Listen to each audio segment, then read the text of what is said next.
मुझे याद है जब 2013 में हम पहला चुनाव लड़े थे तो दिल्ली में जब हम घर घर जाते थे, कोई हमें 10 रुपए देता था, 50 रुपए देता था, 100 रुपए देता था, 500 रुपए देता था, और लोगों के इस छोटे छोटे डोनेशन से आम आदमी पार्टी ने चुनाव लड़ा और आम आदमी पार्टी ने चुनाव जीता।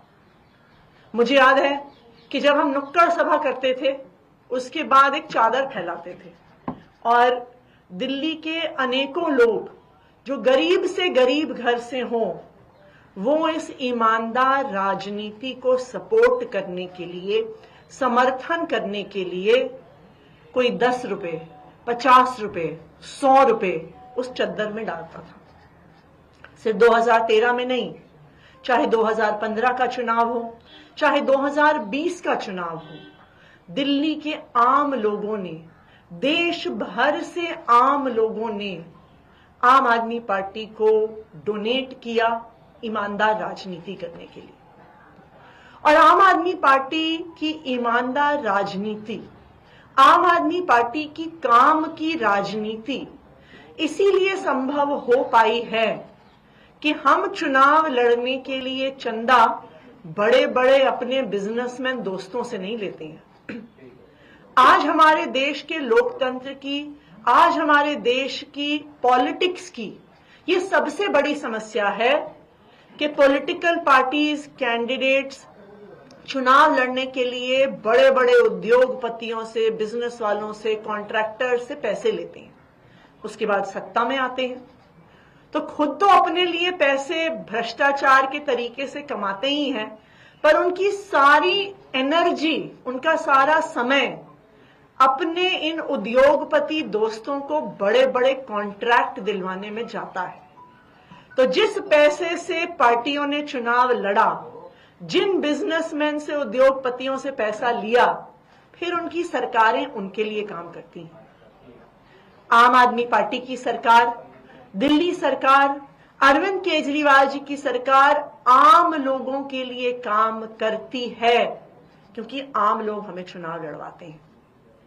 अगर हमने बड़े बड़े प्राइवेट स्कूलों से पैसा लिया होता चुनाव लड़ने के लिए तो हम प्राइवेट स्कूल की फीस कंट्रोल नहीं कर पाते। अगर हमने उनसे पैसा लिया होता हम सरकारी स्कूलों को ठीक नहीं कर पाते। अगर हमने बड़े बड़े प्राइवेट अस्पतालों से पैसा लिया होता तो हम सरकारी अस्पताल ठीक नहीं कर पाते। अगर हमने बड़ी बड़ी दवाई कंपनियों से पैसा लिया होता तो हम मोहल्ला क्लिनिक में, अस्पतालों में फ्री दवाई, फ्री इलाज नहीं दे पाते। लेकिन हमने चुनाव लड़ा दिल्ली के लोगों के, दिल्ली के आम लोगों के छोटे छोटे डोनेशन से। आज मुझे खुशी है कि आज मैं अपने चुनाव के लिए, जो मैं कालकाजी विधानसभा से लड़ रही हूं, एक क्राउड फंडिंग कैंपेन की शुरुआत कर रही हूं। इस क्राउड फंडिंग कैंपेन का मकसद है कि जो 40 लाख रुपए मुझे चाहिए अपनी विधानसभा क्षेत्र में चुनाव लड़ने के लिए, मेरी आज दिल्ली के लोगों से, देश भर के लोगों से अपील है कि वो सामने आए और इस क्राउड फंडिंग कैंपेन में मुझे सपोर्ट करें। इस क्राउड फंडिंग कैंपेन का लिंक है, इस क्राउड फंडिंग कैंपेन का लिंक है atishi.amadmiparty.org। आप डेबिट कार्ड से, क्रेडिट कार्ड से, यूपीआई से इस पे डोनेट कर सकते हैं। आप चाहें तो 100 रुपए डोनेट करिए, आप चाहें तो 1000 रुपए डोनेट करिए, आप चाहें तो उससे ज्यादा पैसे डोनेट करिए, पर आपके इसी सपोर्ट से मैं कालकाजी विधानसभा में अपना चुनाव लड़ूंगी। देखिए, गलत तरीके से पैसे इकट्ठे करना बहुत आसान है। 40 लाख रुपए एक मुख्यमंत्री के लिए गलत तरीके से इकट्ठा करना बहुत आसान होता है। दिल्ली का 77,000 करोड़ का बजट है, 40 लाख रुपए उसका 0.0005% है।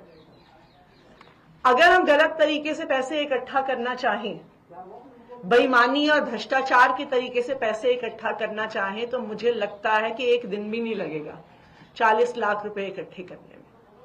मैं यही हिसाब किताब लगा रही थी कि पिछले कुछ दिनों में जो मैंने उद्घाटन ही किए हैं। आनंद विहार फ्लाईओवर 350 करोड़ का, पंजाबी बाग फ्लाईओवर 312 करोड़ का, पिछले 1 साल में 100 करोड़ से ज्यादा स्कूल की बिल्डिंग्स पर हमने नए स्कूलों पे खर्च किया, जिनका उद्घाटन किया। लेकिन अगर हम फ्लाईओवर बनाने वाले से, स्कूल बनाने वाले से भ्रष्टाचार के पैसे लेते, तो इन्हीं फ्लाईओवर्स में हम देखते कि 1 महीने में दरारें आ जाती। इन्हीं स्कूल की बिल्डिंगों में कुछ महीने में छत गिरने लगती, उससे पानी टपकने लगता।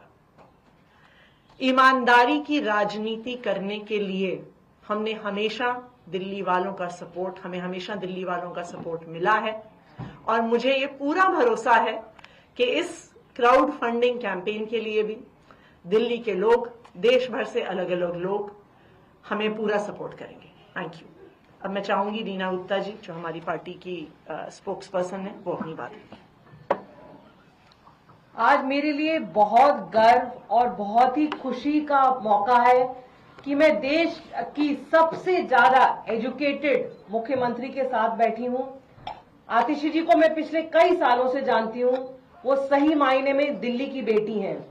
दिल्ली में पली बढ़ी, दिल्ली में स्कूलिंग करी, सेंट स्टीफेंस कॉलेज में पढ़ी, उसके बाद विदेश ऑक्सफोर्ड में पढ़ने गई।